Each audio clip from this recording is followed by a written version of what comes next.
வணக்கம். இது அதிர்வின் இன்றைய பிரதான செய்திகள். முதலில் தலைப்புச் செய்திகள். போட் கூட வரையலாது அடிச்சு புதைச்சினாங்க அந்த கடல்ல குடுவித்தேன்னு சொல்லேகல்ல. என்னுடைய வடக்கு மாநிலத்தில இருந்து போட்டப்பட்ட ஒவ்வொரு வாக்குக்கும் இந்த பிமல் ரந்தாங்களுடைய நெஞ்செல்லாம் எரியுது. நீங்கள் ஒரு போராடின சமூகம், உங்களுடைய ஆயுதம் தூக்கின 1000 பேர் இருக்கிறீங்க. வெக்கமா இல்லையா? சோறாடா சாப்பிடுறீங்கன்னு கேட்கிற அளவுக்கு எங்களுடைய பால் குடித்து வளர்ந்த குழந்தையா இருந்தால், நாய்ப்பால் குடிக்காமல் உங்களுடைய அம்மாவினுடைய பாலை குடித்து வளர்ந்தவனாக இருந்தால் வெக்கப்படுகிற என்னுடைய தேசிய தலைவர் நீங்கள் ஒரு குடு வியாபாரி என்று சொன்னதுக்கு இந்த முகத்தோட ஜாழ்ப்பாணம் பெறுவீர்கள். எங்களுடைய இனம் பாவம். நாங்கள் என்ன பாவம் செய்த நாங்கள் உங்களுக்கு இதுல இருக்கிற 2 பேர் ஓடி தீவிர அமைத்தி கடல் அமைச்சர் எழும்பி ஓடுறார். பரபரப்பை ஏற்படுத்திய புத்தர் சிலை, ஜனாதிபதிக்கு பறந்த கடிதம். நேற்றிரவு உணவு விடுதியில் கொல்லப்பட்ட பெண் காசாளர், வெளிவந்த அதிர்ச்சி தகவல்கள். திருகோணமலை புத்தர் சிலை விவகாரம், எதிர்க்கட்சித் தலைவர் சஜித் பிரேமதாசவுக்கு பதிலடி, அமைச்சரின் எச்சரிக்கை.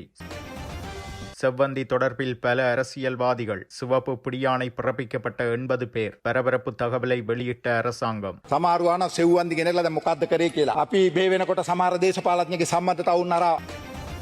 புத்தர் சிலை விவகாரம், உடனடியாக நீங்கள் இதை செய்ய வேண்டும், நாமலின் கோரிக்கை.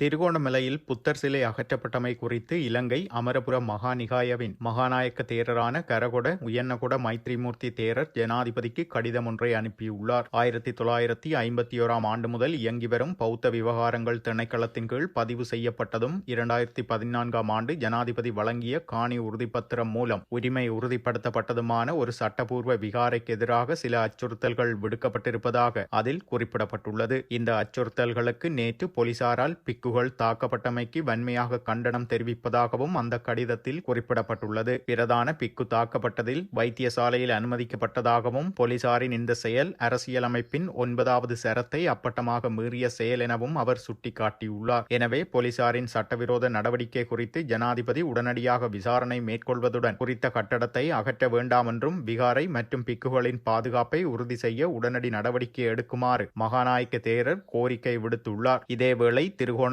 புத்தர் சிலை நிறுவப்பட்டது தொடர்பான சமீபத்திய சம்பவத்தை பயன்படுத்தி இனவாத அரசியலை முன்னெடுப்பதை தவிர்க்குமாறு பொதுமக்கள் பாதுகாப்பு அமைச்சர் ஆனந்த விஜயபால தெரிவித்துள்ளார். ஒதுக்கீட்டு சட்டமூலத்தின் குழுநிலை விவாதத்தில் இன்று உரையாற்றிய எதிர்க்கட்சித் தலைவர் சஜித் பிரேமதாசா முன்வைத்த பிரச்சினைக்கு பதிலளிக்கும் வகையில் அவர் இவ்வாறு குறிப்பிட்டுள்ளார். தொடர்ந்து உரையாற்றிய அவர், நிர்மாணிக்கப்பட்டுள்ள சிலையை அகற்றவோ மேலும் கட்டுமான வேலைகளை செய்யவோ அல்லது வேறு எவ்வித செயற்பாடுகளிலும் ஈடுபட வேண்டாம் என மஜிஸ்திரேட் உத்தரவிட்டுள்ளார். அதுபோல இந்த வழக்கை 2025/11/26 மீள அழைப்பதாகவும் மஜிஸ்திரேட் அறிவித்துள்ளார். சம்பவம் தொடர்பில் போலீசார் முழுமையான அறிக்கை ஒன்றை சமர்ப்பித்துள்ளனர். விகாராதிபதி மற்றும் பொதுமக்கள், போலீஸ் அதிகாரிகள் ஆகியோருடன் நேற்று நடைபெற்ற பேச்சுவார்த்தையில் சிறந்த முடிவொன்று எடுக்கப்பட்டுள்ளது. கரையோர திணைக்களத்தினால் செய்யப்பட்ட முறைப்பாட்டின்படி எல்லை தொடர்பிலுள்ள பிரச்சினைகளை களைவதற்கு நடவடிக்கையும் எடுக்கப்பட்டுள்ளது. இதை காரணமாக கொண்டு கீழ்த்தரமான அரசியலை செய்ய முற்படுவோருக்கும் அத்தோடு சம்பவத்தை பூதாகரமாக்கி இனவாதத்தை தூண்ட எவ்விதத்திலும் அரசாங்கம் இடமளிக்காது எனவும் கூறியுள்ளார்.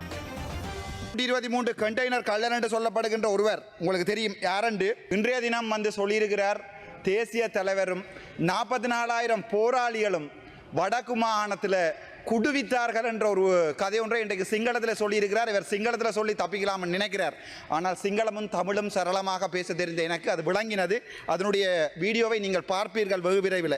மிகவும் கவலையாக இருக்கின்றால் இவர்கள் சொல்லிக்கொண்டு வந்தவர்கள் எப்படி, நாங்கள் எல்லாம் சிங்கள பிரபாகரன் என்று சொல்லிக்கொண்டு வந்தவர்கள் தான் இந்த அனுரகுமார் நாயக்கத்தினுடைய அரசாங்கம். எங்களுடைய மக்களும் அப்படியே பொய்களை உண்மை என்று நம்புகின்ற ஒரு சமூகத்தை சேர்ந்தவர்கள் நாங்கள்.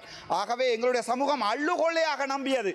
இருக்குமோ சிலவேளை இவருமே போராட்டத்தை நோக்கி போராடியவர் என்று நினைத்து எங்களுடைய சமூகம் விட்ட வரலாற்று தவறு இந்த என்பிபி அரசாங்கத்துக்கு வாக்கு போட்டது. ஆனால் இன்றைய தினம் சிங்களத்திலே எங்களுடைய தேசிய தலைவர் வடக்கு கிழக்கை ஆண்ட போது ஒரு சிங்களவன் அவன் தன்னுடைய ஒரு போட் கூட வரையலாது அடிச்சு புதைச்சினாங்க அந்த கடல்ல குடுவித்தேன்னு சொல்லேகல்ல.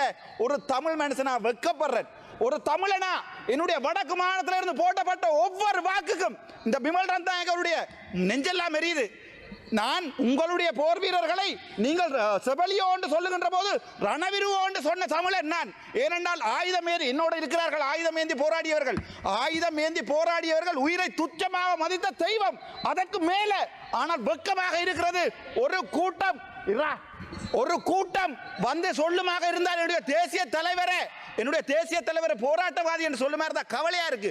நீங்களும் ஒரு போராடின சமூகம், உங்களுடைய ஆயுதம் தூக்கின 1000 பேர் இருக்கிறீர்கள், வெக்கமா இல்லையா? சோறாடா சாப்பிடுறீங்க என்று கேட்கிற அளவுக்கு எங்களுடைய தமிழ் மக்கள் உங்களை வடக்கு மாநிலத்தில் பார்த்துக் கொள்வார்கள். நீங்கள் கடைசியாக சுடப்போவது ராமநாதன் அர்ச்சுனாவை, அது எனக்கு நன்றாகவே தெரியும். இன்றைக்கு கூட செக்யூரிட்டி ரிஸ்க் என்று சொல்லி அறிவித்திருக்கிறார்கள். எனக்கு அது பிரச்சனை இல்லை. ஆனால் மிகவும் கவலையா இருக்கு. நீங்கள் யாரை குரல் இல்லாத ஒரு இனத்தை, ஒரு தமிழ் பேசுகின்ற குரல் இல்லாத இனத்தை நீங்கள் அடக்குகிறீர்கள் என்று நினைக்கும் போது மிக வெக்கமாக இருக்கிறது. நாங்கள் இனவாதம் இல்லை என்று இந்த வரைக்கும் இதில் இருக்கிற எதிர்க்கட்சியில் இருக்கிற பாராளுமன்ற உறுப்பினர் தமிழனாக இருந்தாலும் சரி, முஸ்லீமாக இருந்தாலும், நீங்கள் பால் குடித்து வளர்ந்த குழந்தையா இருந்தால், நாய்ப்பால் குடிக்காமல் உங்களுடைய அம்மாவினுடைய பாலை குடித்து வளர்ந்தவனாக இருந்தால், புத்தளத்திலே மக்கள் தினமும் அழுகிறார்கள், திருவோணமையிலே மக்கள் அழுகிறார்கள். நான் ஜாழ்ப்பாணத்தில் இருந்து வந்தவன், நான் ஜாழ்ப்பாணத்தை பற்றி தான் கதைக்கணும். என்றோ ஒரு நாள் நான் சகல இனத்தை பற்றி கதைப்பேன். இன்றும் என்னால் சிங்கள மண்ணில் போய் வாழ முடியும். ஆனால் உங்கள் ஒருவனால் வந்து வடக்கு மாநிலத்தில் வாழ முடியுமா? இயலாது. ஏனென்றால் நீங்கள் முழு இனவாதிகள். வெட்கப்படுகிற என்னுடைய தேசிய தலைவர் நீங்கள் ஒரு குடு வியாபாரி என்று சொன்னதுக்கு இந்த முகத்தோட ஜாழ்ப்பாணம் வருவீர்கள். இதுல இருக்கிற 2 பேர் ஓடினம். தீவிரமைத்தி கடல் அமைச்சர் எழும்பி ஓடுறார், பிமல் ரத்நாயக்க எழும்பி ஓடுறார். வெக்கமா இல்லையா? நீங்க எல்லாம் ஒரு ஆயுதம் ஏந்தி போராடிய இது யாருக்கு அவமானம் என்றா, ரோகண விஜய் வீர என்ற ஒரு பெரும் தலைவருக்குரிய அவமானம் இது. அவர் கொண்டே இந்த கனத்த மயானத்தில் எரிக்கப்படும் போது உங்களை மாதிரி எல்லாம் காருக்கும் பஸ்ஸுக்கும் ஓடித்திருவாங்க நினைச்சிருந்தா அந்த மனுஷன் போய் எங்கேயாவது வெளிநாட்டில் வாழ்ந்திருக்கும். உங்களை மாதிரியான மனுஷர்கள் இந்த பாராளுமன்றத்தில் ரோகண விஜய் வீரருடைய பேரை கெடுப்பீர்கள் தெரிஞ்சிருந்தா அந்த மனுஷன் பிள்ளை ஊட்டியோட போய் வேற எங்கேயாவது வாழ்ந்திருக்கும். அப்படிப்பட்ட கேவலமான வெக்கமா இல்லையா உங்களுக்கு? ஒரு கணம் ஜோதிச்சு பாருங்க. ஒரு இனத்தை காத்த தமிழன், ஒரு இனத்தை காக்க போராடிய தேசிய தலைவர் வேலுப்பிள்ளை பிரபாகரன் இந்த வரைக்கும் ஒரே ஒரு தமிழன் நான் என்று சொல்லிக் கொண்டிருக்கிறேன். எனக்கு என்னுடைய தலைவன் கடவுள் கடவுள் கடவுள். நீங்கள் என்ன சுட்டாலும் கொன்றாலும் புதைத்தாலும் என் சாம்பல் எழும்பி சொல்லும் என்னுடைய தேசிய தலைவர். வெக்கமா இல்லையாடா உங்களுக்கு? எங்களுடைய வாக்குகளான பாராளுமன்றம் நீங்கள் வடக்கு மாடு என்னுடைய தலைவரை குடுவித்தவன் என்று சொல்ல உங்களுக்கு மனம் பெறுது. கொஞ்சம் ஜோதிச்சு பாருங்க. எங்களுடைய இனம் பாவம். நாங்கள் என்ன பாவம் செய்த நாங்கள் உங்களுக்கு? நாங்கள் ஆயுதம் எடுத்து போராடியது நீங்கள் எங்களை அடி கேட்க. நாங்கள் ஆயுதம் எடுத்து போராடியது, நாங்கள் ஆயுதம் எடுத்து எங்களுடைய தமிழீழம் என்ற நாட்டை 30 வருடமாக கட்டியது நீங்கள் எங்களை கேம்பஸுக்கு போடா பண்ணிக்கல. டிஸ்ட்ரிக்ட் கோட்டா என்ற ஒன்றை நீங்கள் இல்லாம பண்ணி, நீங்கள் மெரிட் என்ற ஒன்றை இல்லாமல் கொண்டு டிஸ்ட்ரிக்ட் கோட்டா கொண்டு வந்த போது 1970 இருந்து எனக்கு வரலாறு தெரியாது. வரலாறு தெரிந்தவர்களுடைய பிள்ளைகள் பக்கத்தில் இருக்கிறார்கள். இன்று வெக்கமே இல்லாமல் கஜேந்திரகுமார் பொன்னம்பலத்தினுடைய பேரை உச்சரித்து எங்களுடைய பிமல் ரத்நாயக்க சொல்றார் வடக்கு மாநிலத்தில் இருக்கிறவன் முழுக்க இனவாதி என்று. நாங்கள் இனவாதி இல்லை. நீங்க கட்டினது கோயில் என்னுடைய. நான் ஒரு நாள் எங்களுடைய கஜேந்திரகுமார் பொன்னம்பலத்தோடு கூட சண்டை பிடிச்சேன். நான் இந்த வரைக்கும் சண்டை பிடிக்கிறேன். உங்களுடைய கோயிலை கட்டினது முழு தவறு என்றால் அது என்னுடைய உறவுகள் இருக்கிற ஒரு காணியில. ஆனால் நான் சொல்றேன், என்ன இனவாதம் போட்டு நான் கஜேந்திரகுமார் நிப்பாட்டுவோம். ஆனால் இப்போது நினைக்கும் போது சரி என்று படுகிறது அவர்கள் செய்கிற வேலை. என்றால் அவர்கள் 20-30 வருஷம் அரசியல் இருந்தவர்கள். அவர்களுக்கு நன்றாக தெரியும் இந்த பேரினவாத அரசாங்கம் என்ன செஞ்சாலும் மாறாதண்டு. ஆனால் அரசியலுக்கு வருகின்ற போது நான் என்ன யோசிக்கிறேன், ஓகே இதோ நிப்பாட்டுவோம், இதுக்கு மேல வேண்டாம், சிங்களத்திலே கதைப்போம், தமிழ்ல கதைப்போம், இதை நிப்பாட்டு. வெக்கமா இருக்கு. நீங்களா சோறாடா சாப்பிடுறீங்க, வலக்கையாலையா சாப்பிடுறீங்கன்னு உங்கள்கிட்ட கேட்கிறேன். தயவு செய்து இடக்கையால சாப்பிடுங்கடா. இந்தியாவில இருந்து வெக்கமா இருக்கு. சரி பரவாயில்ல, அதுக்கு பிறகு பார்ப்போம். இந்த ஈஸ்டர் அட்டாக் அநியாயமான முஸ்லீம் சமூகம், அந்த சமூகம் என்ன செஞ்சது? அதுக்கண்டு ஒரு தனிய ஒரு கலாச்சாரம் இருக்கிறது பிள்ளையா?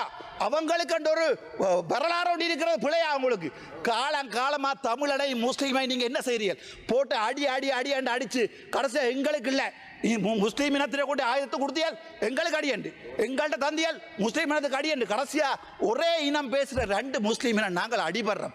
ஆனால் நீங்கள் என்ன செய்றீங்க? சத்தமே இல்லாமல் கிண்ணியாவை எடுக்கிறீங்க. அதுக்கு பிறகு பார்த்தா திருவோணமலையில் கொண்டு போய் புத்தர்வியால வைக்கிறீங்க. சும்மா ஒரு பேச்சுக்கு கேட்குறேன், இல்லை தெரியாமல் கேட்குறேன். இந்த நடுவில் ஒரு பிள்ளையார் சிலை வச்சா சும்மா இருப்பீங்களா? இல்லை கேட்குறேன். அடே நீங்கள் என்ன அடிச்சு கொள்ளுவீங்களா? ஏன்னா உங்களோட மனசில் இருக்கிற வரி நீங்கள் சிங்களவன் என்ற வரி. நான் நாளை கொண்டு பாராளுமன்றத்துக்கு முன்னால் ஒரு புத்தர் சிலை எடுத்து போட்டு நான் ஒரு பிள்ளையார் சிலையை வைக்கிறேன். உங்களால் முடியுமா வைக்க விட? ஏனென்றால் திரும்ப அடிக்கிறீர்கள், நாங்களும் பார்க்கிறோம். ஆனால் நாங்கள் ஒன்று மட்டும் சொல்றேன், கடைசி தமிழன் பால் குடிச்சா கடைசி தமிழன் இருக்கும் வரைக்கும் வடக்கு மாநிலத்தில் ஒரு ஓட்டு உங்களுக்கு விழாது. பக்கத்து வீட்டுக்கு பிறந்தவனால மட்டும்தான் உங்களுக்கு ஓட் போடு. வெக்கமா இருக்கு. உங்களை எல்லாம் எங்க ரஜீவன் நம்பி, எங்க இளங்குமரன் நம்பி, எங்க ஒவ்வொரு தமிழ், எங்க ஃபைசால், எங்க ஒரு வசனம் கதை கேளுமா? உங்களால் ஒரு வசனம் கதை கேளுமா? நான் தமிழ் பால் குடிச்சு வந்தவன். ஆனால் முஸ்லீம் எனக்கு என்னுடைய ரத்தம்.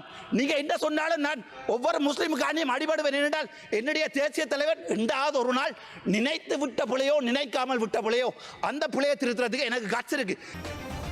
கொலை சம்பவத்துடன் தொடர்புடைய குற்றச்சாட்டில் கைது செய்யப்பட்டுள்ள இசாரா செவ்வந்தி தொடர்பில் பல தகவல்கள் கிடைத்துள்ளதாக பொதுமக்கள் பாதுகாப்பு அமைச்சர் ஆனந்த விஜயபால தெரிவித்துள்ளார். பல அரசியல்வாதிகளுக்கும் செவ்வந்திக்கும் தொடர்பு உள்ளமை விசாரணை மூலம் கண்டறியப்பட்டுள்ளது. இதுகுறித்து விரிவான விசாரணை இடம்பெற்று வருவதாகவும் அமைச்சர் குறிப்பிட்டுள்ளார். நாடாளுமன்றில் இன்று நடைபெற்ற குழுநிலை விவாதத்தில் கலந்து கொண்டு உரையாற்றுகையிலேயே அமைச்சர் இதனை வெளிப்படுத்தியுள்ளார். அத்துடன் பாதாள குழுக்களுக்கு எதிரான நடவடிக்கை, போதைப்பொருள் ஒழிப்பு நடவடிக்கையும் தீவிரமாக முன்னெடுக்கப்பட்டு வருவதாகவும் சுட்டிக்காட்டியுள்ளார். நாட்டை அச்சுறுத்தும் பாதாள உலக குழுவினருக்கு எதிராக போலீசார் நடவடிக்கை எடுத்து வரும் நிலையில் சில தரப்பினருக்கு அது பாதிப்பை ஏற்படுத்துகிறது. இதன் காரணமாக போலீசாருக்கு எதிராக பல்வேறு விமர்சனங்களை அவர்கள் முன்வைக்கின்றனர். தலைமறைவாகியுள்ள பாதாள குழு உறுப்பினர்களுக்கு சிவப்பு பிடியாணை பிறப்பிக்கப்பட்டுள்ளது. இதுவரையில் 80 பேருக்கு இவ்வாறு பிடியாணை பிறப்பிக்கப்பட்டுள்ளது. அவர்களை நாட்டிற்கு அழைத்து வருவதற்கான அனைத்து ராஜதந்திர முயற்சிகளும் முன்னெடுக்கப்பட்டுள்ளதாக அமைச்சர் மேலும் தெரிவித்துள்ளார். அத்துடன் இந்தோனேசியாவில் சமீபத்தில் கைது செய்யப்பட்டதாக கூறப்படும் ஒழுங்கமைக்கப்பட்ட சந்தேக நபர்கள் குழுவின் விசாரணையின் போது ஆகஸ்ட் 30ஆம் திகதிக்கு பிறகு 7 T-56 ரக துப்பாக்கிகள், 1 T-81 ரக துப்பாக்கி, 6 கை துப்பாக்கிகள், 9 ரிவால்வர்கள், 2 ஆயுதங்கள் மற்றும் 909 தோட்டாக்கள் மீட்கப்பட்டுள்ளதாகவும் பொதுமக்கள் பாதுகாப்பு அமைச்சர் குறிப்பிட்டுள்ளார். இத்துடன் செய்திகள் நிறைவடைகின்றன. மறக்காமல் அதிர்வு சேனலை லைக் மற்றும் சப்ஸ்கிரைப் செய்து கொள்ளுங்கள்.